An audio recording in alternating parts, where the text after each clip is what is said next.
नमस्कार दोस्तों, मैं नीरज शर्मा आप सभी को चाणक्य इंस्टीट्यूट के ऑनलाइन प्लेटफॉर्म पर हार्दिक स्वागत करते हैं। दोस्तों, जैसे कि इस समय नवरात्र का समय चल रहा है, हम उम्मीद करेंगे कि माता रानी की कृपा आप सभी लोगों के ऊपर बरस रही है। आप सभी लोग, माता रानी से यही प्रार्थना है कि आप सभी लोग जल्द से जल्द नौकरी पाएं और नौकरी पाके अपने जीवन में आगे बढ़ें। दोस्तों, नवरात्र का पर्व चल रहा है और प्यारे साथियों, क्योंकि 9 दिन का व्रत मेरा भी चल रहा है, जिसकी वजह से हम रेगुलर, जैसे कि कल क्लास में आपको नहीं दे पाया, आज मैं फिर उपस्थित हूँ आपको एक नई ऊर्जा के साथ और एक नई क्लास के साथ।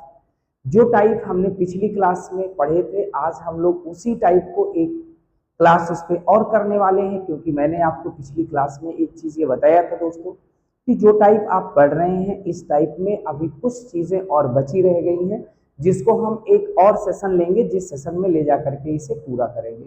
तो दोस्तों, आज उस सेशन को हम लोग कंप्लीट करने वाले हैं और बहुत ही बेहतरीन सेशन होने वाला है, खास करके एग्जाम के पॉइंट ऑफ व्यू से। तो दोस्तों, क्योंकि इस समय वैकेंसी का बहार चल रहा है, मतलब कि अगर आपको सिपाही बनना है, दरोगा बनना है, तो मेरे ख्याल से इससे अच्छा समय आपके लिए नहीं हो सकता है। अब आप सोचिए कि एमपी पुलिस की वैकेंसी आपके सामने है, दिल्ली पुलिस आपके सामने आ चुकी वैकेंसी, यूपीएसआई फॉर्म भरा ही जा चुका है, बिहार एसआई का भी फॉर्म आ चुका है दोस्तों, और यूपी पुलिस का फॉर्म आने वाला है। यानी आप ये मान के चलिए कि मतलब बाहर ही बाहर है, लूट सको तो लूट लो। ये है कि जो भी बच्चा तैयारी कर रहा है, अपनी मेहनत 100% कर रहा है, वो नौकरी लेकर के जाएगा, क्योंकि उसके लिए इससे बेहतर समय अब नहीं हो सकता है। यदि आप वर्दी वाली नौकरी की तैयारी कर रहे हैं, यानी कि आप पुलिस या एसआई बनना चाहते हैं, तो इससे बेहतर और सुनहरा मौका आपको मिलने वाला दोस्त नहीं है। तो हमें उम्मीद भी करते हैं कि आप लोग इस समय नई ऊर्जा के साथ पढ़ाई कर रहे होंगे। दोस्तों, प्रैक्टिस को लगातार बना के रखिए। जितनी ज्यादा आप प्रैक्टिस बना के रखेंगे, उतना ज्यादा आपको आनंद आने वाला है पढ़ने में। दोस्तों, कॉपी और पेन बुक पे काम करिए, चीजें आपके जीवन में आसान होना शुरू हो जाएंगी। जितनी ज्यादा आप प्रैक्टिस करोगे और प्रैक्टिस किताब पे करोगे, उतना ज्यादा आपके जीवन में चीजें आगे की तरफ आपको लेकर के जाएंगे। दोस्तों, प्रीवियस ईयर कंटेंट पे काम करिए। जो भी प्रीवियस ईयर एग्जाम हुए हैं, आप पुलिस का पेपर देना है तो पुलिस का प्रीवियस ईयर देख करके आप चलिए, एसआई का प्रीवियस ईयर देख करके एसआई के लिए आप चलिए। मतलब कि आप प्रीवियस ईयर जरूर आपके पास हो, और आपके पास क्या होना चाहिए, सिलेबस होना चाहिए। मैक्सिमम बच्चों को तो ऐसा होता है दोस्त कि वो तैयारी तो कर रहे हैं, पेपर तो देंगे वो, लेकिन उनसे ये अगर ये पूछ लो कि आपके सिलेबस में क्या क्या है, कौन कौन सा चैप्टर है, तो आमतौर पे बच्चे सिलेबस नहीं बता पा रहे हैं। तो ये बड़ी दुख की बात है कि अगर आप किसी एग्जाम की प्रॉपर तैयारी कर रहे हैं और आपको उस एग्जाम के बारे में, उस एग्जाम की परीक्षा के बारे में जो सिलेबस है, अगर वो सिलेबस आपको जानकारी नहीं है प्यारे दोस्तों, तो आपको सबसे पहले जो भी तैयारी आप कर रहे हो, उसका सिलेबस आपके टेबल पे होना चाहिए। अकॉर्डिंग टू सिलेबस पढ़ाई करने पर बहुत चीजें आसान हो जाती हैं। आइए दोस्तों, और आज का सेशन हम लोग शुरू करते हैं। आज हम लोग टाइप नंबर 7 पे ही अभी काम कर रहे हैं, और टाइप नंबर 7 में आज क्वेश्चन नंबर 70 पे हम लोग पहुंच चुके हैं। दोस्तों, पिछली क्लास में मैंने जो डिस्कस किया था उससे थोड़ा सा आगे बढ़ रहे हैं। कह क्या रहा है दोस्तों, एक व्यक्ति साधारण ब्याज पर 9,000 रुपए को 3 भाग में 3%, 4% और 6% की दर से निवेश करता है। एक वर्ष के अंत में उसे तीनों मामलों में समान ब्याज प्राप्त होता है, तो 6% पर निवेशित राशि कितनी है? ये दोस्त एसएससी सीएचएसएल 16/10/2020 शिफ्ट नंबर 3 में पूछा गया। प्यारे साथियों, कह क्या रहा है कि 9,000 रुपए आप लेकर के आते हो और 3 अलग अलग जगहों पे निवेश कर देते हो। यानी अगर मैं आपसे एक बात करूं, तो मैं कहूंगा कि अगर आपके पास 9,000 रुपए का मूलधन है, कितने का? 9, इसको 3 भाग में यदि लगाना है, तो मैं कह दूं एक भाग को आप ए मान लीजिए, दूसरे को बी मान लीजिए और तीसरे को सी मान लीजिए। अभी 9,000 को एक बार की जगह मैंने क्या किया कि 3 भाग जो थे एक भाग ए, दूसरा भाग बी और तीसरा भाग सी। अब एक चीज आप देख रहे हो, पहले भाग को 3% पर, इसको कितने परसेंट पे दिया गया है?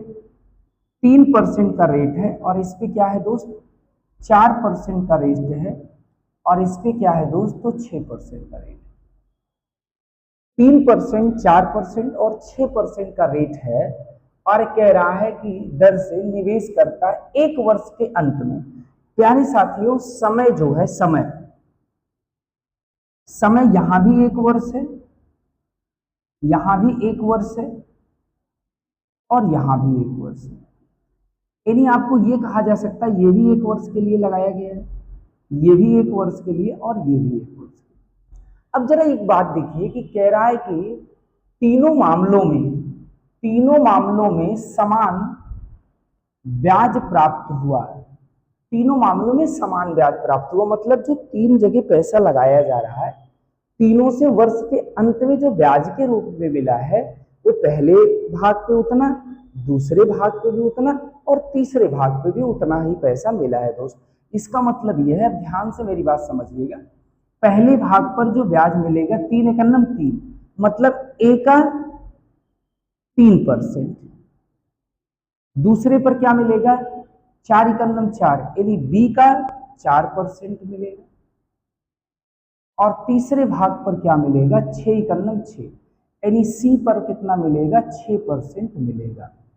परसेंट से परसेंट तीनों जगहों पे हम क्या कर देंगे? कैंसिल कर देंगे। अब दोस्तों ये हो गया 3a, ध्यान दीजिएगा, 4b बराबर 6c। अब आपको यहां से ABC यदि निकालना है, A अनुपाते B अनुपाते C, कि ABC का अनुपात क्या आएगा दोस्त? तो देखो, अगर A निकालना है तो BC का मल्टीपल कर दो, कितना हो जाएगा? 6 चौक 24। B निकालना है, A और C का मल्टीपल कर दो, 6 तिरिक 18, और C निकालना है तो इसके गुणांक का गुणा कर दो, 4 तिहाई 12। अब ये हो जाएगा 6 दूनी 12, 6 तिरिक 18 और 6 चौक 24, यानी A अनुपाते B अनुपाते C बराबर मिल गया 4 अनुपाते 3 अनुपाते 2। ये ABC का अनुपात आ गया, मतलब ABC इस अनुपात में किसको बांट रहे हैं? इस 9,000 रुपए को बांट रहे हैं, इस 9,000 रुपए को बांट रहे हैं। अब जरा मुझे ये बताओ, 4 3 7 2 9, 9 यूनिट का मान कितना है? तो आप कहोगे 9 यूनिट किसके बराबर है? 9,000 के बराबर। तो 1 यूनिट दोस्त 1,000 के बराबर है, तो आप कहोगे ये किसके बराबर हो जाएगा? 4,000 के। ये किसके बराबर हो जाएगा? 3,000 के। और ये किसके बराबर हो जाएगा? 2,000 के। अब आपसे फाइनली पूछ क्या रहा है, आप उस पर ध्यान दीजिए। तो फाइनली आपसे पूछ रहा है कि 6% पर निवेश राशि कितनी है? तो 6% किसका हिस्सा है? सी का हिस्सा। इस पर कितनी निवेश की गई है? सी का अनुपात कितना है? 2। 2 बराबर कितने के हैं? 2,000 के। यानी जो आपका आंसर आने वाला है वो क्या आने वाला है? 2,000 रुपये। क्या आने वाला है? 2,000। यानी सवाल में कुछ ऐसा था नहीं जिसमें बहुत ज्यादा कुछ सोचना है दोस्त। बस आपको क्या करना है, मैंने कहा कि फिर से एक बार आप इसे कंफर्म करिए जरा पे। यहाँ पे 9,000 है, मैंने कहा ABC 3 भागों में बांट लीजिए। A को 3% दिया गया, B को 4 और C को 6, एक एक वर्ष के लिए ही है, तो इस पे 3% ब्याज मिलेगा, इसके 4%, इसके 6%। तो A का 3%, B का 4%, C का 6%, ये आपस में बराबर है। यहां से ABC का एक रेशियो जनरेट किया गया। जैसे ही ABC का एक रेशियो आपको मिल गया, इसका मतलब इसी अनुपात में धन बटेगा। तो 4 3 7 2 9, 9 बराबर 9,000 के, तो 1 बराबर 1,000 के। तो अगर आपसे पूछता कि 3% पर कितना धन दिया गया है, तो आप बताओगे 4,000। अगर आपसे पूछता कि 4% पर कितना धन दिया गया, तो आप बताओगे 3,000। और अगर आपसे पूछता है कि 6% पर कितना दिया गया, तो आप बताओगे। अब मैं उम्मीद करता हूं कि ये भी सवाल आपको पूरी तरीके से एकदम क्रिस्टल क्लियर हो चुका है, कहीं से कोई समस्या प्यारे साथियों नहीं। आइए प्यारे दोस्तों, अगला प्रश्न देखते हैं क्या है। एक व्यक्ति को 6% वार्षिक दर से रुपए 1760 और 9% वार्षिक दर से रुपए 2240 समान अवधि के लिए साधारण ब्याज पर उधार लिए। उसे ब्याज के रूप में कुल मिलाकर 1536 चुकाने पड़े समय वर्ष में ज्ञात कीजिए। यहां पे दोस्तों कह रहा है कि एक व्यक्ति है 1760 रुपए लेता है, 1760 रुपए का एक P1 मूलधन लेता है, जिसपे R1 कितना देता है, रेट है 6%, और एक दूसरा धन P2 लेता है, वो है 2240 रुपए, और इस पे जो रेट दे रहा है R2 दे रहा है वो 9% दे रहा है। समय दोनों के समान है, T समय के लिए अगर ये है तो T ही समय के लिए वो है। फाइनली तो जो कुल ब्याज मिल रहा है, मतलब SI1 और SI2, ये मिला करके कितना मिला है, 1536 रुपए, 1536। ये फाइनली आपके सवाल में दिया गया है। आपको कह रहा है एक व्यक्ति है, एक धन लेता है P1 1760 रुपए जो 6% की दर से, और P2 2240 रुपए लेता है जो 9% की दर से। दोनों समान समय के लिए लेता है, तो SI1 प्लस SI2 बराबर यदि 1536 है, तो फाइनली आपको फाइंड क्या करना है, तो फाइंड करना है दोस्त कि T क्या है, T कितने वर्ष के लिए दिया है, ये आपको फाइंड करना है। तो आ जाइए, SI1 SI2 बराबर है तो इसी को बराबर करते हैं। तो यहाँ पे हो जाएगा P1 कितना है, 1760 है, मूलधन गुणे दर और गुणे समय बटे 100, ये पहले का ब्याज है। दूसरे धन का ब्याज कितना होगा, 2240 गुणे 9 और गुणे T अपॉन कितना हो जाएगा, 100। कुल ब्याज के रूप में कितना पैसा मिला है, 1536 रुपए मिला है। तो फाइनली ये चीज आपको दिया गया था, फाइनली आपको कैलकुलेट क्या करना है, ये करना है। अब यहीं से हम T निकाल लेंगे। अब कैसे निकलेगा जरा देखिएगा। अगर मैं बात करें तो ये 0 से 0 यहाँ कट जाएगा, ये 0 से 0 यहाँ कट जाएगा। अब 6 से इसको मल्टीपल कर लीजिए, 6 36, 6 सते 42, 42 3 45, और 6 इकन्नम 6, और 6 और 4 क्या हो जाएगा, 10, T बटे 10 प्लस 9 से गुणा कर लो, 9 चौक 36, हासिल है 3, 9 दूनी 18 3 21, और 9 दूनी 18 2 20, और बटे क्या हो गया 10। ये क्या है, T है, बराबर 1536। अब जरा गौर करिएगा, अब आगे क्या होने वाला है, हर समान है तो अंश को जोड़ ले। आपको क्या करना है, 2016 में 1056 ऐड करोगे तो कितना हो जाएगा, 6 और 6 12, हासिल है 1, 5 1 6 और 1 7, और ये कितना हो जाएगा 0 2 1 3, T बटे 10, 10 यहाँ आ जाएगा, मल्टीपल हो जाएगा, तो ये 15360। अब T का मान निकालने के लिए क्या करोगे, 15360 बटे 3072, इसको काटो, कितनी बार जाएगा, 5 बार जाएगा। कितनी बार जाएगा, 5 बार। T का मान कितना आ गया, T आ गया 5 वर्ष। T आ गया कितना, 5 वर्ष आ गया, यानी 5 वर्ष का मतलब बी ऑप्शन आपका राइट है। तो सवाल में कुछ ऐसा था नहीं कि जो बहुत ज्यादा दिक्कत की बात थी। आपको करना क्या था, सबसे पहले तो आपको ये करना था दोस्त कि जो जो चीजें दी गई है वो मैंने आपको पहले ही लिख के दिखा दिया, क्या क्या चीजें दी गई हैं और क्या निकालना है, पहले ये आपको पता होना चाहिए। आपको P1 पता है, आपको R1 पता है, T1 और T2 बराबर है तो मैंने इसको T लिख दिया। आपको P2 बराबर है पता है, आपको R2 पता है, ये पता है कि SI1 प्लस SI2 1536 है। यहाँ से SI1 निकलेगा, यहाँ से SI2 निकलेगा, तो ये क्या है, मूलधन गुणे दर गुणे समय बटे 100, मूलधन गुणे दर गुणे समय बटे 100। कुल ब्याज के रूप में कितना मिला है उसको मैंने यहाँ पे रख दिया। मैंने 0 से 0 काट दिया, यहाँ 0 से 0 काट दिया, इसका मल्टीप्लाई करा लिया 1056 T बटे 10, इसका मल्टीप्लाई कराया 2016 T बटे 10। अब ये हर समान है तो अंश को क्या किया गया, जोड़ लिया गया है, 10 से इसमें गुणा कर दिया गया है। अब T बराबर क्या हो गया, 15360 बटे 3072। तो ये कितनी बार जाएगा दोस्त, ये 5 बार जाएगा, यानी 5 वर्ष आपका आंसर आ गया। अब हम उम्मीद करते हैं कि ये भी चीज आपको बहुत ज्यादा आसानी से क्लियर हो गई दोस्त, और बहुत इंपॉर्टेंट, मतलब इस टाइप में सबसे इंपॉर्टेंट सवाल आज की डेट में जो पूछा जाने वाला है दोस्त वो यही है कि आपको इस प्रकार से डाटा दे देता है कि आप टाइम निकालो, या कभी कभी आपको रेट निकालने के लिए दे देगा। जैसे यहाँ पे टाइम निकालने के लिए दिया है, अभी और सवाल दिखेंगे जहां पे आपको टाइम दे सकता है और आपको रेट निकालने के लिए बराबर दे दे, और ब्याज दोनों क्या कर दे, दोनों को जोड़ करके आपको दे दे। तो वैसी स्थिति में हम लोग रेट भी निकाल लेंगे, जहां टाइम है वहां टाइम रख के, रेट अगर अज्ञात रहेगा तो रेट निकाल लेंगे। अभी हो सकता है आगे ऐसे सवाल आपको देखने को।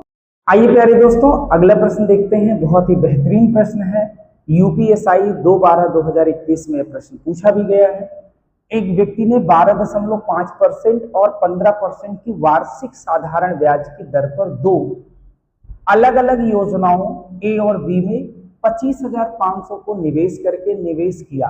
यदि विभाजित करके निवेश किया, यदि 2 वर्षों में अर्जित साधारण ब्याज की कुल राशि 7,250 है, तो योजना ए में निवेश की गई राशि क्या थी? तो दोस्तों बहुत बेहतरीन प्रश्न है, यूपीएसआई में पूछा भी गया है। अब इसको लगाओगे तो बहुत लंबा भी लग सकता है। तरीका मैं आपको सिखाने चल रहा हूँ जिससे सवाल को सबसे कम समय में लगाया जा सकता है, वो तरीका मैं आपसे डिस्कस करने चल रहा हूँ। आप मेरी बात को ध्यान से सुनिएगा, चीजें आपको बहुत अच्छे से क्लियर हो जाएंगी। आपके पास जो ए और बी को देने के लिए मूलधन है वो कितना है? तो 25,500 रुपए है। इसी को ए और बी में विभाजित किया गया है। ए को दिया गया है 12.5% की दर पर, और बी को दोस्त दिया गया है 15% की दर से। समय यहां भी 2 वर्ष है और समय यहां भी 2 वर्ष है। ध्यान दीजिएगा मेरी बात। अंत में जो दोनों धनों से ब्याज के रूप में पैसा मिला है, SI1 और SI2, वो कुल कितना मिला है? 7,250। ये आपको टोटल ब्याज मिला है। अब मैं आपसे एक बात करूं कि ए और बी को कुल मिलाकर के कितना धन दिया गया है? 25,500 दिया गया है। अब एक चीज जरा देखिए कि इस पर कितना ब्याज मिलेगा, इस पर और इस पर। इन्हीं एक को 12.5% पे दिया गया है, एक को 15% पे दिया गया है। मतलब ये 2.5% ब्याज क्या पा रहा है? ज्यादा पा रहा है, और ये 2.5% ब्याज कम पा रहा है। यानी मैं अगर आपसे कहूं कि भाई देख, ये 12.5 और ये जो 15 है, इसको मैं ऐसे भी आपसे कहूं समझने के लिए, अगर आप लिखना चाहें ऐसे समझिए, क्या दोनों में कोई अंतर है? 15 बराबर 12.5 प्लस 2.5, तो 12.5 यहां भी है और 12.5 यहां भी। यानी टोटल धन का, बात मेरी ध्यान से समझिएगा, जो टोटल धन है, इस टोटल धन का 12.5 ये 12.5 दोनों में मिल रहा है। तो 12.5 दूना, तो 12.5 दूना 25, 12.5 को 2 से गुणा कराओ क्या आएगा? 25। अगर कुल धन का 25% निकाल लें, क्या निकाल लें? कुल धन का 25,500 का 25%, 25% का मतलब 1/4, 1/4 निकाल लें तो एक ब्याज यहां से हमको मिलेगा। वो क्या मिलेगा? ओवरऑल 25%, 12.5% प्रति वर्ष ब्याज, यानी 2 साल में कितना ब्याज मिलेगा? 25% मिलेगा, वो आपको मिल जाएगा। तो कितना मिल जाएगा जरा देखिएगा, 4 छंग 24, 1 बचेगा 15 हो जाएगा, 4 3 12, 3 बचेगा 30 हो जाएगा, 4 7 28, 2 बचेगा 20 हो जाएगा, तो क्या आ जाएगा? 4 5 20। क्या हो गया? 4 छंग 24, 1 बचा, 4 3 12, 3 बचा 30 हो गया, 4 7 28, 2 बचा, 4 5 20। ये ब्याज जो आया है ये ओवरऑल 12.5% की दर से 2 साल का इस पर ब्याज है। अब आपको एक चीज देखो कि यहाँ पे क्योंकि 15 दूना 30% ब्याज मिलता था, यहाँ 25 मिलता था, तो हमने 25 निकाल लिया। यहाँ 2.5% प्रति वर्ष अभी छूटा हुआ है, तो 2 वर्ष का 5%। अब जरा देखिएगा वो 5% है कहाँ? कुल ब्याज कितना है? 7250। इसमें से क्या करना है? 6375 आप माइनस कर लीजिए, माइनस कर लीजिए तो क्या मिलेगा जरा देखिएगा। 10 में से 5 घटेगा 5 आ जाएगा, और 14 में से 7 घटेगा 7 आ जाएगा। एक यहां से चला गया, यहाँ क्या बचा है? 11, 11 में से 3 घटेगा 8 आ जाएगा। और एक यहां से जा चुका है 6, तो 6 हो गया, 6 में से 6 घट गया तो क्या बचा 0। यानी आपको जो दोनों का डिफरेंस मिला हुआ है वो कितना मिला हुआ है, तो आप कहोगे 875 रुपए अभी आपको ज्यादा ब्याज मिला। ये क्या है, यही 2.5% की दर से 2 वर्ष का। यानी हम ये कह सकते हैं ये, अच्छा ये किसके भाग का है, बी का है, तो मैं यहां से बी अब कैलकुलेट कर सकता हूं। आप कहोगे कैसे, तो जरा मेरी बात ध्यान से समझिए। मैं कह रहा हूं 5% किसका, बी का, बी का 5% कितना है 875, 875। तो बी का 1% कितना होगा, 5 से काट लो, 5 इकन्नम 3 बचेगा, 5 सत्ते 2 बचेगा, 55 25। यानी बी का 1%, 1% बी का कितना आ गया, तो आप कहोगे 175 आ गया। तो बी का 100% यानी बी अपने आप में कितना होगा, 17,500 होगा। यानी 25,500 में से जो बी का हिस्सा है वो कितना है, 17,500 है। तो ए का हिस्सा कितना होगा, इसमें से 17,500 घटा देंगे तो 8,000 आ जाएगा। कितना आ जाएगा, 8,000 आ जाएगा। ये किसका हिस्सा रहा होगा, ए का। तो ए का हिस्सा कितना रहा होगा, 8,000। ए का हिस्सा कितना रहा, मतलब सवाल में कुछ ऐसा है नहीं। फिर से एक बार क्लियर करिएगा, मैंने कहा ना कि 12.5% यहाँ है, 15 को लिख सकते हो 12.5 प्लस 2.5, तो मैंने कहा 12.5 यहाँ 12.5 यहाँ, यानी ओवरऑल हम क्या करें, 2 साल का ब्याज 12.5 की दर से निकाल ले, तो 12.5 दूना 25, तो 25% इसका जब निकाला गया तो कितना आ गया, तो आ गया 6,375।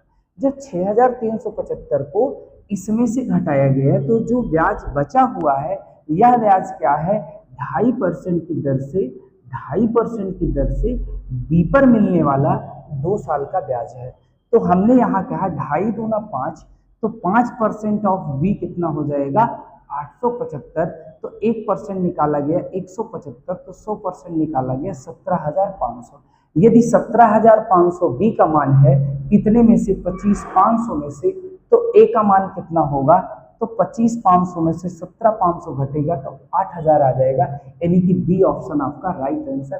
क्या इससे आसान तरीका इसका कोई हो सकता, बिल्कुल नहीं हो सकता। सबसे बेहतरीन, सबसे यूनिक, सबसे आसान तरीका मैं आपको बता दिया हूं। बाकी आपको क्या करना होगा, फिर आपको बेसिक रास्ते से जाना होगा। आपको एक भाग ए मानना होगा, ए को एक्स मानना होगा, बी को 25,500 माइनस एक्स मानना होगा। तो ए पर मिलने वाला ब्याज निकालोगे, धन बी पर मिलने वाला ब्याज निकालोगे, बराबर टोटल ब्याज रखोगे, तब भी चीजें आपको आएंगी। थोड़ा सा वहां कैलकुलेशन ज्यादा होगा। मैंने यहाँ पे आपको मिनिमम कैलकुलेशन करके मैंने आपको दिखा दिया कि ऐसे सवालों को भी मैं बहुत ही आसानी से, बहुत ही इजिली और बहुत ही आसान तरीके से मैं बना सकता हूँ। उम्मीद करता हूं कि आपको ये बहुत ही बेहतरीन तरीके से क्लियर हुआ है। दोस्तों, यूपीएसआई का प्रश्न है, आने वाले एग्जाम में ऐसे प्रश्न आपको देखने को। आइए दोस्तों, सेम उसी प्रकार से एक और प्रश्न देखते हैं। राजेश ने रुपए 10,000 को 2 अलग अलग निवेश योजना ए और बी में क्रमशः 8% और 10% की साधारण ब्याज दरों पर निवेश करके निवेश किया। यदि 2 वर्षों में अर्जित कुल ब्याज रुपए 1680 है, तो योजना ए में निवेश की गई राशि ज्ञात कीजिए। SSC CPO 3/10/2023। दोस्तों देखिए, आपके पास जो मूलधन है वो कितना है, तो आप कहोगे मूलधन है आपके पास 10,000 रुपए। मूलधन कितना है, 10,000 रुपए। इसको 2 योजना, एक योजना ए और एक योजना बी में, इसमें से अलग अलग करके आप लगा रहे हैं। योजना ए को 8% की दर पर, योजना बी को कितना दिया गया, 10% की दर। 10 को मैं कह रहा हूं 8% प्लस 2% लिख सकते हो, कोई दिक्कत की बात नहीं है भाई, ठीक है।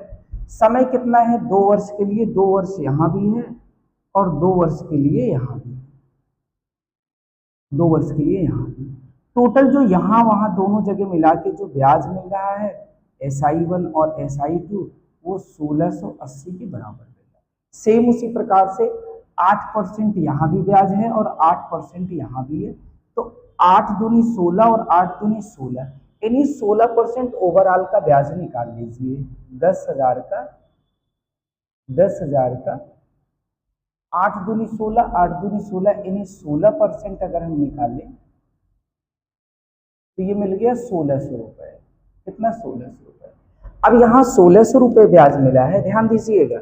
पिछले सवाल में पूरी तरीके से आपने पूरा क्लियर किया है। ये 1600 ब्याज है और ये 1680 है।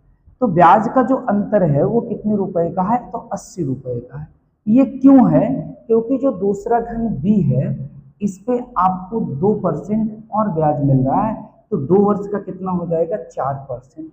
यानी 4% ऑफ बी का जो मान है, बी का 4% 80 के बराबर है। तो यहाँ से बी का 1% बी का कितना हो जाएगा? बी का 1% हो जाएगा 20 के बराबर। तो 100% कितना हो जाएगा? तो 2000। यानी बी को कितना धन दिया गया है? बी योजना में कितना निवेश किया गया है? तो बी योजना में 2000 रुपए का निवेश किया गया है। तो ए योजना में कितने का निवेश किया गया है? 8000 का निवेश किया गया है। यानी सी ऑप्शन आपका राइट। कितनी आसानी के साथ चीजें आपको पूरी तरीके से क्लियर हो गई दोस्त। मैंने कहा क्या, फिर से एक बार क्लियर करिएगा। मैंने कहा 10,000 रुपए है, 2 योजनाओं में निवेश करना है, एक पे 8% 2 वर्ष, एक पे 10% 2 वर्ष। तो मैंने कहा 10 को आप लिखिएगा 8 + 2, जो दोनों में कॉमन है तो एक साथ टोटल का निकाल लेते हैं। 8 दूनी 16, 8 दूनी 16, यानी एक 10,000 का 16% 1600 आ गया। आपको 1680 ब्याज मिल रहा है। यहाँ 80 रुपये ज्यादा क्यों मिल रहा है? क्योंकि बी पर 2% एक्स्ट्रा ब्याज देना पड़ रहा है। कितना? 2%। कितने का? 2 वर्ष का। कितने का? 2 वर्ष का। तो आप यहां से निकाल सकते हो कि 2% 1 साल का, तो 2 वर्ष का 2 दूनी 4%। तो 4% बी का कितना है? 80 है। तो 1% बी का 20 होगा, तो 100% कितना हो जाएगा? 2000। यानी बी अगर 2000 रुपए था तो ए 8000 रहा होगा, क्योंकि दोनों मिला करके 10,000 है। तो 10,000 में से 2000 घटाओगे तो क्या मिलेगा? 8000 मिलेगा। अब मैं उम्मीद करता हूं कि ये टाइप आपको पूरी तरीके से क्लियर हो चुका है दोस्तों।